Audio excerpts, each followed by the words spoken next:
الحمد للہ رب العالمین الصلاة والسلام علی سید الانبیاء والمرسلین وعلی آلہ واصحابہ اجمعین۔ سلسلہ معلومات اسلام کی معزز سامعین،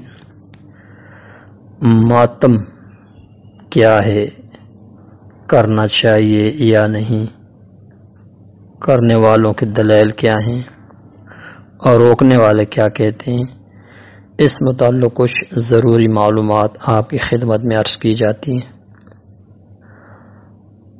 مشہور لغت لسان العرب میں ہے المأتم المناحۃ والحزن والنوح والبکاء، سوگ کرنا، غمگین ہونا، بین کرنا اور رونا، ان امور کو ماتم کہا جاتا ہے۔ اہل سنت و جماعت کے ہاں رونا، دکھی ہونا، سوگ بیوی کا اپنی میاں کے لیے کرنا اور عام لوگوں کا دوسرے کے لیے غم کرنا یہ جائز ہے۔ اور شیعہ حضرات کہتے ہیں کہ زنجیر زنی، بین، نوحے، مرثیے، سینہ پیٹنا، گریبان چاک کر دینا، پھاڑ دینا، سیاہ کپڑے پہننا، لوہے کے کڑے پہننا، ذل جناح اور دل دل گھوڑے نکالنا، نیزے پر رنگ برنگے دوپٹے لہرانا، جلوس یا مجلس و محفل کی شکل میں یہ سارے کام کرنا، یہ اس کے اجزاء تشکیلی سارے کے سارے جائز ہیں۔ ہم کہتے ہیں کہ صرف رونا اور غم کرنا جائز ہے۔ اب دو موقف سامنے آگے، مسئلہ حل کیسے ہوگا؟ تو اس کا طریقہ قرآن پاک نے یوں بیان فرمایا کہ اگر تمہارا کسی بھی چیز میں اختلاف ہو جائے، وردوہ الی اللہ والرسول ان کنتم تؤمنون باللہ والیوم الآخر، اگر اللہ اور آخرت پر تمہارا ایمان ہے تو تم اس اختلافی چیز کو اللہ اور اس کے رسول کی خدمت میں پیش کرو۔ اللہ کی خدمت میں پیش کرنا یہ ہے کہ قرآن سے اس کا حل چاہو، اور رسول پاک صلی اللہ علیہ وسلم کی خدمت میں پیش کرنا یہ ہے کہ حدیث پاک سے اس کا حکم معلوم کر لو۔ ذالک خیر و احسن تأویلا، یہ بہت بہتر ہے اور اس کا انجام بھی بہت اچھا ہے۔ اب حدیث پاک کے حوالے سے دونوں گروہ یہ کہیں گے کہ ہم سنیوں کی حدیث نہیں مانتے، سنی کہیں گے کہ ہم ان کی حدیث نہیں مانتے، اور وہ لوگ کہتے ہیں کہ سنیوں کی حدیث ہم اس لیے نہیں مانتے کہ یہ ساری کی ساری روایات صحابہ کرام کی ہیں، جب ہم نے صحابہ کو نہ مانا تو ہم ان کی مرویات کو کیوں مانیں؟ تو ہم کہتے ہیں کہ ان کی احادیث جن راویوں سے مروی ہیں وہ سارے کے سارے شیعہ ہیں اور صحابہ کے منکر ہیں، تو ہم ان کی روایات کو کیوں مانیں؟ جو رسول پاک صلی اللہ علیہ وسلم کے دوستوں اور تربیت یافتہ اور فیض یافتہ کی احادیث کو نہیں مانتے، ان کے مقابل کھڑے ہیں اور مخالف ہیں، ہم ان کی تو بات بیچ میں لٹک گئی، ہم نے ان کو نہ مانا، انہوں نے ہمیں تسلیم نہیں کیا، تو بات پھر صرف ایک چیز پر رہ گئی، وہ قرآن مجید ہے۔ اگرچہ اس میں بھی کچھ شیعہ ایسے ہیں کہ جو کہتے ہیں کہ یہ قرآن موجودہ اصلی قرآن نہیں ہے، اس کی تفصیلات کے لیے آپ شیخ الحدیث محقق اسلام مناظر اسلام حضرت مولانا محمد علی نقشبندی رحمۃ اللہ تعالی علیہ کی کتاب فقہ جعفریہ ملاحظہ کر سکتے ہیں۔ اس میں انہوں نے شیعوں کی کتابوں سے باقاعدہ حوالے دے کر لکھا ہے۔ وہ کہتے ہیں کہ اصلی قرآن تو امام مہدی کے پاس ہے اور اس کے 40 پارے ہیں۔ بہرحال قرآن مجید قول فیصل ہوا، اب فیصلہ اس کے مطابق کیا جائے گا۔ ہم کہتے ہیں کہ موجودہ ماتم یہ بے صبری ہے، صبر کے خلاف ہے، اور قرآن مجید نے جا بجا متعدد مقام پر صبر کا حکم بھی دیا، اس حکم کو ماننے والے کی تعریف بھی کی اور ساتھ صبر کرنے والوں کے درجات اور انعامات بھی بتائے۔ اس کا حکم دیا، اس کے لیے 3 آیات مبارکہ فرمایا فاصبر صبرا جمیلا، سورہ معارج شریف میں صبر کیجئے، بہت اچھا صبر کیجئے، اور سورہ احقاف شریف میں ہے فاصبر کما صبر اولو العزم من الرسل، صبر فرمائیے جیسا اولو العزم رسولوں نے صبر کیا، اور سورہ نحل شریف میں ہے واصبر وما صبرک الا باللہ، صبر کیجئے، آپ کا صبر اللہ کی توفیق سے ہے۔ اب اس حکم کو ماننے والے کی تعریف کی گئی ہے اور اسے نام بھی دیا گیا۔ تعریف سورہ رات میں یوں ہے والذین صبروا ابتغاء ربہم، قابل تعریف ہیں وہ لوگ جنہوں نے اپنے رب کی رضا کے لیے صبر کیا۔ سورہ نحل میں ہے الذین صبروا علی ربہم یتوکلون، قابل تعریف ہیں وہ لوگ جنہوں نے صبر کیا اور اپنے رب پر توکل رکھتے ہیں۔ اور سورہ نحل میں ہی ہے کہ ثم جاہدوا وصبروا، قابل تعریف ہیں وہ لوگ جنہوں نے جہاد کیا اور صبر کیا۔ انعامات ان کو کیا ملے؟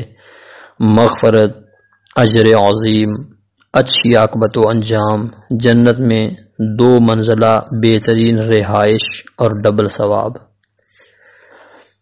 اور اللہ تعالیٰ سورہ انفال میں فرماتا ہے الذین صبروا وعملوا الصالحات اولئک لهم مغفرۃ واجر کبیر، یہاں صبر کرنے والے کو مغفرت اور اجر کبیر کی خوشخبری ہے۔ اور سورہ ناز میں ہے والذین صبروا، اور آیت کے آخر میں فرمایا لهم عقبی الدار، ان کے لیے اچھی عاقبت ہے۔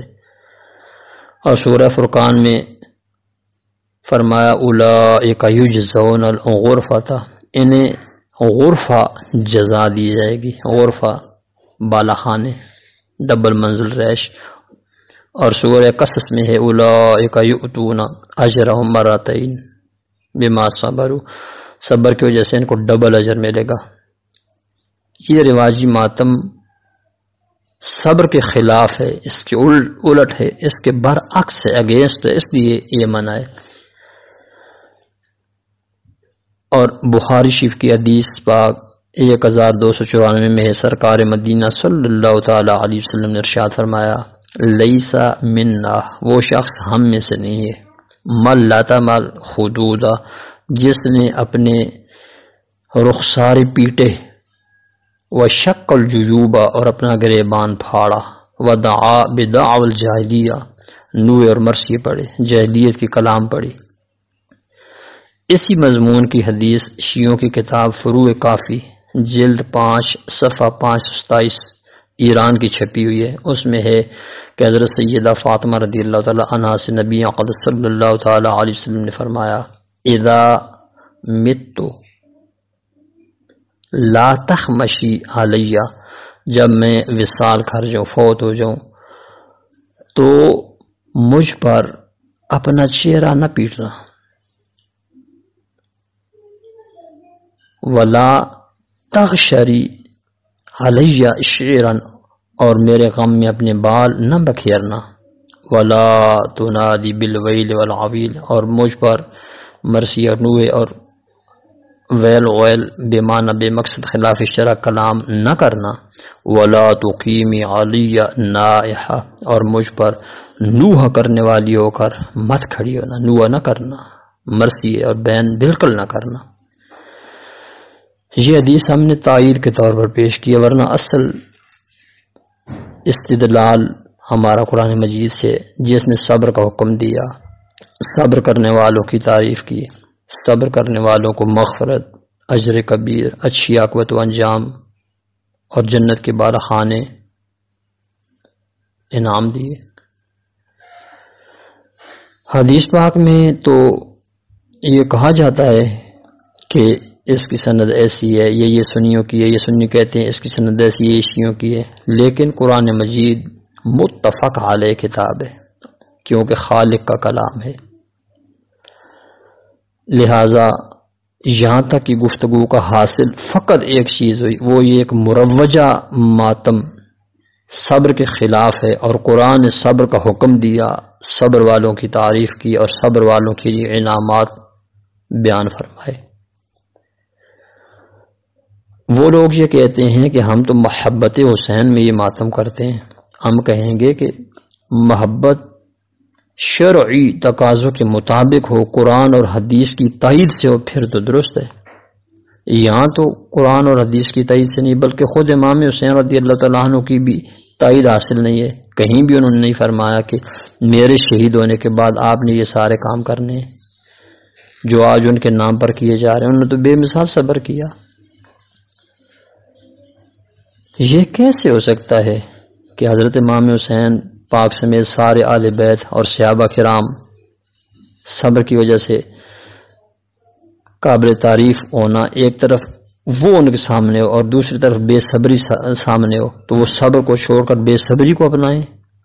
مغفرت، اجر کبیر، ڈبل اجر، جنت کے 2 منزلہ بہترین مکانات، یہ ساری چیزیں وہ چھوڑ دیں بے صبری کر کے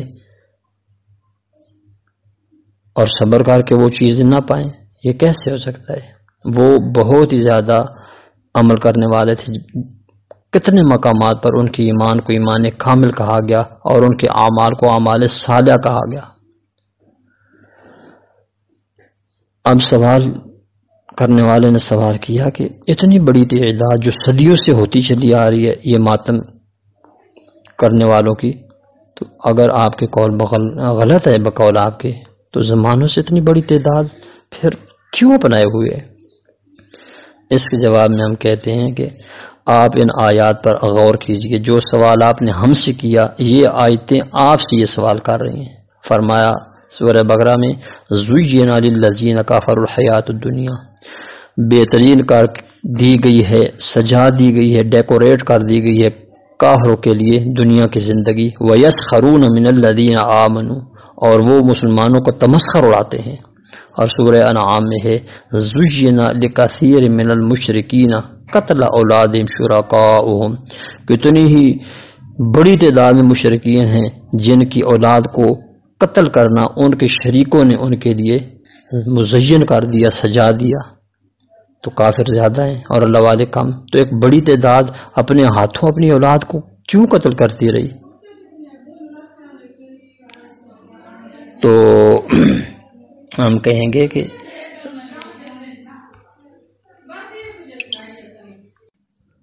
اب دیکھیے ایک بہت بڑی تعداد اپنے ہاتھوں اپنی پیاری اولاد کو شرکاء بتوں کے نام پر قتل کرتی رہی، اور ایک بڑی تعداد ہے جو کافر ہے اور مسلمانوں سے ہنستے رہے، آج زمانے میں تمسخر کرتے رہے. اور آپ کا یہ کہنا کہ بقول تمہارے ہم کیا کریں، یہ ہمارا قول نہیں. ہم نے تو قرآن مجید کا حکم سنایا، حدیث پاک بیان کیا. ہم تو صرف بیان کرنے والے ہیں، بتانے والے ہیں، ناقل نقل کرنے والے ہیں، منقول کرنے والے ہیں. بات تو اللہ رسول کی ہے. اب ایک سوال یہ بھی کیا جاتا ہے کہ اب تو بات مشکل ہو گئی، ہم کیا کریں، ماتم یا صبر؟ تو اس کے جواب میں ہم کہیں گے کہ آپ ہمیشہ اس آیہ مبارکہ پر نظر رکھیں اور اسی پر عمل کرتے رہیں. سورہ فاطر میں رب فرماتا ہے آفمن زُيِّنَ لَهُ سُوءُ عَمَلِهِ، کیا وہ شخص ہدایت والے کی طرح ہو جائے گا جس کے لیے اس کے برے اعمال مزین کر دیے گئے ہوں، ڈیکوریٹ کر دیے گئے ہوں. فَرَآهُ حَسَنًا، پھر وہ ان برے اعمال کو حسین، بہترین، بیوٹیفل سمجھتا ہو. وہ ہدایت والے کی طرح نہیں ہو سکتا. فَإِنَّ اللَّهَ يُضِلُّ مَن يَشَاءُ، بے شک اللہ جسے چاہے گمراہ کر دیتا ہے. وَيَهْدِي مَن يَشَاءُ، جسے چاہے ہدایت دے دیتا ہے. فَلَا تَذْهَبْ نَفْسُكَ عَلَيْهِمْ حَسَرَاتٍ، تیری جان ان پر حسرت کرتے ہوئے نہ نکلے.